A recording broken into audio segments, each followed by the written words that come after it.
Hello बच्चों, नमस्कार। आज के इस वीडियो में हम बात करने वाले हैं कि दिल्ली पुलिस का फॉर्म आप अपने फ़ोन से ही घर बैठे किस तरीके से ऑनलाइन भर सकते हैं। दोस्तों, आज से ही दिल्ली पुलिस का ऑनलाइन फॉर्म आप भर सकते हैं अपने मोबाइल से।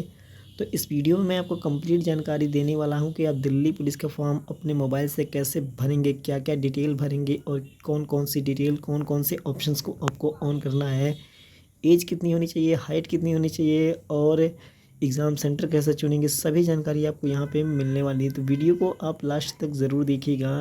चलिए शुरू करते हैं। यहाँ पे आपको देखने को मिलेगा कि ये देख सकते हैं आप यहाँ पे कि यहाँ पे सबसे पहले आप नोटिफिकेशन चाहे तो आप पढ़ सकते हैं। तो यहाँ पे जो नोटिफिकेशन आई है दिल्ली पुलिस की, नोटिस फॉर कांस्टेबल, इसमें जो पद निकल के आए हुए हैं वो चलिए मैं आपको दिखा ही देता हूँ। दोस्तों, इसका जो ये फॉर्म निकल के आना था वो 1 मार्च को निकल के आने वाला था, लेकिन कुछ कंडीशन, कुछ कारण की वजह से ये 1 सितंबर को निकल के आ रहा है। तो इसमें डिपार्टमेंट पूरा दोषी है, क्योंकि काफ़ी ओवर एज वाले बच्चे अब इस फॉर्म को नहीं भर पाएंगे। तो बहुत बड़ी प्रॉब्लम आ गई है उन बच्चों के लिए जिनका अभी 25 साल के ऊपर हो चुके हैं या 26 साल के हो चुके हैं, जो जनरल कैटेगरी के अंतर्गत आते हैं। तो वो कहते हैं कि मैं केस भी करूँगा, लेकिन कुछ रीज़न है इसके वजह से वो केस नहीं कर सकते हैं। यहाँ पे देख सकते हैं जो आज के ये अपडेट निकल के आ रही है वो 1 सितंबर से ही आप इस फॉर्म को भर सकते हैं, 30 सितंबर तक। और यहाँ पे देख सकते हैं कि लास्ट जो पेमेंट है वो पेमेंट आप 30 सितंबर तक ही कर पाएंगे। यदि आपको फॉर्म को भर देते हैं, अगर कोई गलती हो जाती है तो इस फॉर्म को सुधारने के लिए आपको टाइम दिया गया है। 3 अक्टूबर से लेकर 4 अक्टूबर तक आप अपने फॉर्म को सुधार सकते हैं।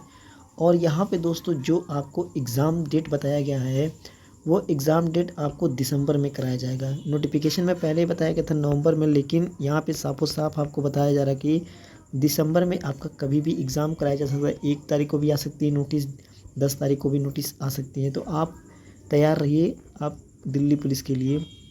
और दिल्ली पुलिस एक अच्छी जॉब है, काफ़ी सारे कैंडिडेट्स दिल्ली पुलिस के अंतर्गत ज्वाइन होते हैं। दोस्तों, हम यहाँ पे बात कर लेते हैं टोटल कितनी वैकेंसी निकल के आई है। तो टोटल जो वैकेंसी निकल के आई है वो 7,547 पदों पे भर्ती निकल के आई है, जिसमें अगर फीमेल की बात की जाए तो 2491 पदों पे भर्ती निकल के आई है। अब ये जो भर्ती है कांस्टेबल एग्जीक्यूटिव की है, इन पदों पे भर्ती निकल के आई है। और जो मेल की भर्ती निकल के आई है आप यहाँ पे देख सकते हैं, जो कि कांस्टेबल एग्जीक्यूटिव मेल, जो कि 4,453 पदों पे भर्ती निकल के आई है। अगर हम इन सबको जोड़ देते हैं और यहाँ पे अदर्स के लिए जो दी गई है वो 266 पदों पे भर्ती की, यानी ये अगर हम सबको जोड़ देते हैं तो यहाँ पे 7,547 वैकेंसी हो जाती है। और दोस्तों, मान लीजिए आपकी इसमें ज्वाइनिंग हो जाती है तो आपको सैलरी कितनी मिलती है, तो सैलरी हम आपको दिखा देते हैं। तो यहाँ पे आप देख सकते हैं सैलरी जो आपको मिलेगी वो लेवल 3 के हिसाब से, यानी कि 21,700 रुपये से आपकी स्टार्टिंग होगी, जो कि बेसिक पे होता है। अगर हम आप इसमें ट्रेवलिंग अलाउंस बोल दें और ड्रेनर्स अलाउंस अगर जोड़ के बात करें तो ये 30,000 से ऊपर तक की आपकी सैलरी पहुँच जाती है। और ये जॉब लोकेशन जो रहेगा वो दिल्ली में ही रहेगा, दिल्ली से बाहर का नहीं रहेगा। और ये बहुत ही अच्छी जॉब मानी जाती है। इस तरीके से यहाँ पे एज की रिक्वायरमेंट और प्लस हाइट की रिक्वायरमेंट प्लस सभी चीज़ें मैं आपको इस वीडियो में बताने वाला हूँ।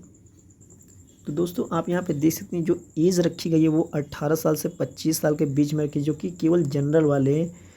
और यहाँ पे जो एज आपकी काउंटिंग होगी वो 1 अगस्त से काउंटिंग होगी, आप यहाँ पे दे सकते हैं। अगर आपकी डेट ऑफ बर्थ 1 जुलाई 2005 है तब भी आप इस फॉर्म को भर सकते हैं। और लास्ट जो 1994 यदि आपकी डेट ऑफ बर्थ है तब भी आप इस फॉर्म को भर सकते हैं। 94 के नीचे वाले नहीं फॉर्म भर सकते हैं। और जनरल वाले तो 25 साल तक ही भर सकते हैं। और SC ST आप समझ सकते हैं कि 5 साल की छूट मिलती है। OBC को भी 3 साल की छूट मिलती है। आप यहाँ पे देख सकते हैं पूरा ब्यौरा दिया गया है। और नीचे आपको मैं सैलरी के बारे में बता ही चुका हूँ। और जो फॉर्म की फ़ीस क्या लगेगी, और हाँ दोस्तों, मैं आपको बताने वाला था फ़ीस। तो यहाँ पे देखिए टोटल 100 रुपये आपकी फ़ीस लगेगी। और इसका जो एग्ज़ाम कराएगी वो SSC ही कंडक्ट करवाएगी। पहले दिल्ली पुलिस और SSC के बीच में तालमेल चल रहा था, लेकिन अब फाइनली कंफर्म हो गया कि SSC ही इसका एग्ज़ाम करवाएगी। और यहाँ पे दोस्तों, यदि आपने NCC कंप्लीट किया है तो आपको 5% की छूट मिलने वाली है। यदि आप C ग्रेड से हैं, ये ग्रेड से हैं तो आपको 2% की छूट, और B ग्रेड से हैं तो आपको 3% की छूट मिलने वाली है। कहना चाहता हूँ कि जो दिल्ली पुलिस में जो फिजिकल मांगी जाती है वो देखिए, सबसे पहले आपकी जो रेस होगी वो 1600 मीटर की होगी, जो कि 6 मिनट में आपको फन करना है।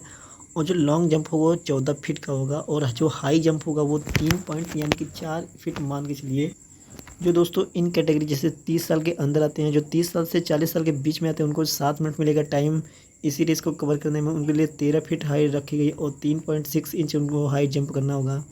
उसी प्रकार से यदि आप 40 साल के हैं तो आपको 8 मिनट मिलेगा और लॉन्ग जंप आपको 12 फीट ही तय करना पड़ेगा। और यहाँ पे हाई जंप आपको 3.3 ही आपको हाई जंप करना पड़ेगा। यहाँ पे जो आपकी हाइट मांगी गई है वो 170 सेंटीमीटर होनी चाहिए, जो कि जनरल वालों के लिए, ये यूपी बिहार इन सभी राज्यों से आते हैं उनके लिए। लेकिन यदि आप 5 सेंटीमीटर की आपको छूट मिलेगी अगर आप जैसे हिल वाले एरिया से आते हैं।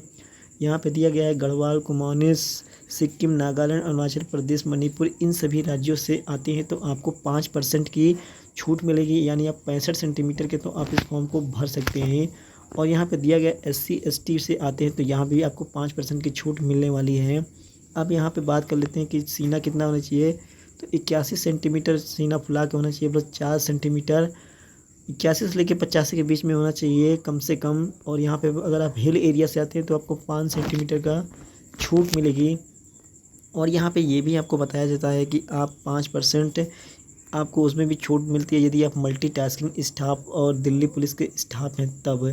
अगर नहीं तो आपको नहीं मिलेगी। अगर यही दूरी अगर बात कर लीजिए फीमेल की, तो फीमेल की हाइट होनी चाहिए 157 यानी 157 सेंटीमीटर उनकी हाइट होनी चाहिए, तो वो इसके लिए एलिजिबल हैं।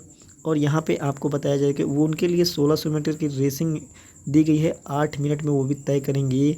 जबकि लड़कों के लिए कम था, वो 10 फीट का लॉन्ग जंप करेंगे और उनको हाई जंप 3 फीट ही करना है। उसके बाद से यहाँ पे जो 30 से 40 की एज में आती है उनको 9 मिनट का टाइम दिया गया और उनको 9 फीट ही करना है। और यहाँ पे 2.9 यानी 3 मान लीजिए। और यहाँ से जो 40 साल के ऊपर उनको 10 मिनट टाइम मिलेगा और 8 फीट लॉन्ग जंप रहेगा और 2.6 से ये रहेगा। अब हम बात कर लेते हैं कि क्वालिफ़िकेशन के लिए। तो यहाँ पे देखिए दोस्तों, यदि आप 12th पास हैं तो आप इस फॉर्म को अप्लाई कर सकते हैं, आज से ही अप्लाई कर सकते हैं। यदि 12th पास है प्लस आपके पास LMBL light motor vehicle licence आपके पास होना चाहिए, तभी आप इस फॉर्म को भर पाएंगे।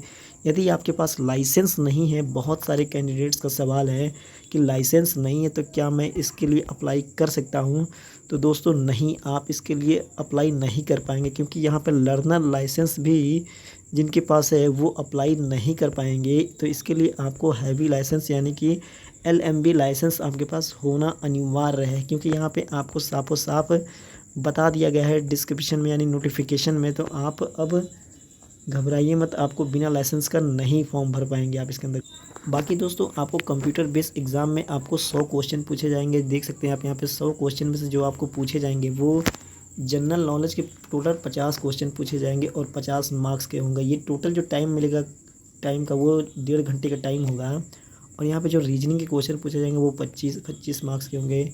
न्यूमेरिकल जो कि गणित से रिलेटेड होता है वो 15 क्वेश्चन पूछे जाएंगे। और कंप्यूटर का नॉलेज भी आपको होना ज़रूरी है, क्योंकि यहाँ पे कंप्यूटर नॉलेज भी आपसे मांगा जाए, जिसके लिए 10 क्वेश्चन पूछे जाएंगे। और अगर ये सभी टोटल करेंगे तो 100 क्वेश्चन हो जाएगा और 100 मार्क्स के क्वेश्चन आपसे पूछे जाएंगे। 1.5 घंटे का टाइम होगा।